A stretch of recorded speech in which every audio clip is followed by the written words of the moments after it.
संसद से लेकर सड़क तक, कानून से लेकर व्यवस्था तक, खेत से लेकर खलियान तक, खबरों का खजाना देखते रहिए द न्यूज इंडिया पर। भारत मंडपम में आज छात्रों को डिग्री बांटी गई। बता दें दिल्ली के एलजी और राज्यसभा सांसद मौजूद रहे, वहीं वाइस चांसलर भी मौजूद रहे। बता दें Ravindra Chandran V chancellor, DPS युवा, हरिवंश राय राज्यसभा सांसद chairman, Vinay Kumar Saxena Delhi LG, Nandini Paliwal IAS, Jitendra N Verma BOG chairman DPSRU. बता दें कि आज छात्रों को डिग्री बांटे के जो पीएचडी यूनिवर्सिटी में पास किए गए थे, टॉप ग्रेजुएशन जिनको सबसे हाई मार्क्स लाए उनको सम्मानित भी किया गया। कई ऐसे बड़े विश्वविद्यालय के छात्र यहाँ मौजूद थे जो अलग अलग छात्रों को एलजी द्वारा सम्मानित किया गया, जिसमें अलग अलग कॉलेजों के छात्र वहाँ मौजूद रहे और सभी को सम्मानित भी किया जा रहा था।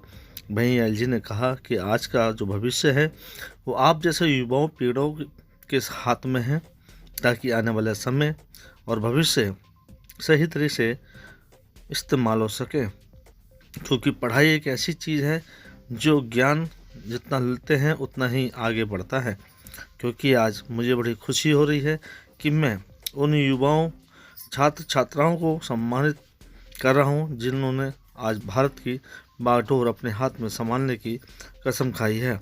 क्योंकि जिस तरह से छात्र मेहनत करते हैं, अलग अलग देशों में जाते हैं और भारत का नाम रोशन करते हैं, ऐसे में मुझे बहुत खुशी होती है। वही राज्यसभा सांसद ने भी कहा कि ऐसी किताबें हैं जहां पर आज हमारा भारत बहुत आगे जा चुका है। क्या कुछ उन्होंने कहा है और कहते हैं कि जब कोई पढ़ता है तो कहीं देश आगे बढ़ता है।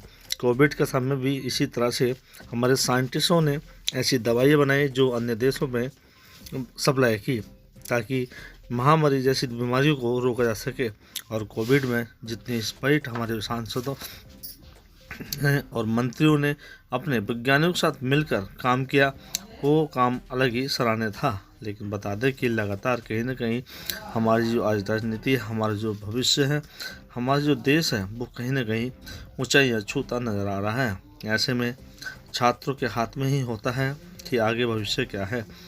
एक चीज़ और, जिस तरह से सांसद और एलजी ने कहा, जो छात्र या डॉक्टर या कोई भी अधिकारी या नेता आंसुओं को नहीं पढ़ पाया तो वो क्या कर पाएगा। ऐसे शब्दों का इस्तेमाल भी किया जाता है कि भावनाएं जो होती हैं वो सामने आती हैं और भावनाएं जब झलकती हैं तो नज़र आती हैं। देखते हैं क्या कुछ कह रहे हैं हमारे राज्यसभा सांसद और उनके अतिथिगण, क्योंकि जिस तरह से बी के सक्सेना ने सभी छात्रों को ज्ञान दिया और उनकी सराहनीय की। भारत मंडपम में लगातार इस तरह के कार्यक्रम होते रहते हैं, लेकिन जिस तरह से आज पीएचडी की डिग्रियां छात्रों को दी गई उसमें काफ़ी लोग खुश नजर आए। वहीं छात्रों का भी मनोबल बढ़ा, जहां पर स्पॉन्सर भी रहे, उन्होंने भी इस ऐसे कार्य को सराहा और आगे की रणनीति का भी हिसाब किया। क्या कुछ कह रहे हैं हमारे सांसद और बी के सक्सेना, सुनिए। डिप्सरू के इस कन्वोकेशन समारोह में आकर अद्भुत प्रसन्नता हुई। मैं सभी आज डिग्री पाने वाले छात्रों और विश्वविद्यालय के कुलपति एन रविचंद्रन जी, यहाँ के चांसलर, दिल्ली के उपराज्यपाल समेत सभी अध्यापकों, छात्रों, उनके अभिभावकों को बधाई देना चाहूंगा। आज का दिन उनके जीवन का गौरवपूर्ण दिन है और यह विश्वविद्यालय अपने शोध से, अपने कामों से आज भारत की अलग पहचान दुनिया में बना रहा है। मुझे उम्मीद है कि जो छात्र यहाँ से निकले हैं वो फार्मा इंडस्ट्री में भारत को बहुत आगे तक ले जाएंगे। उनके लिए, उनके नए जीवन की शुरुआत के लिए पुनः शुभकामनाएं। बहुत बहुत बधाई, धन्यवाद। Delhi Pharmaceutical Sciences Research University, the 7th convocation of our university held with the 700 plus graduates.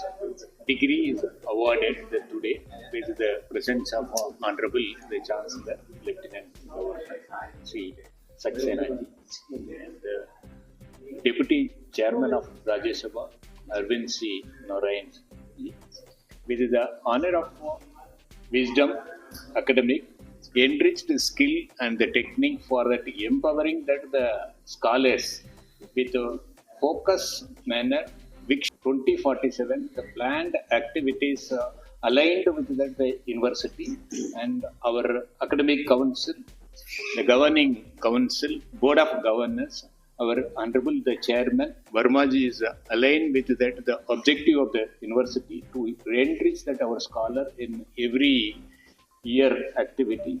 This is day one of academic session to that end of the academic the celebration of convocation scholars for their employability credential. With this, we have our own wish and greetings to all the graduates. संसद से लेकर सड़क तक, कानून से लेकर व्यवस्था तक, खेत से लेकर खलियान तक, खबरों का खजाना देखते रहिए द न्यूज इंडिया पर।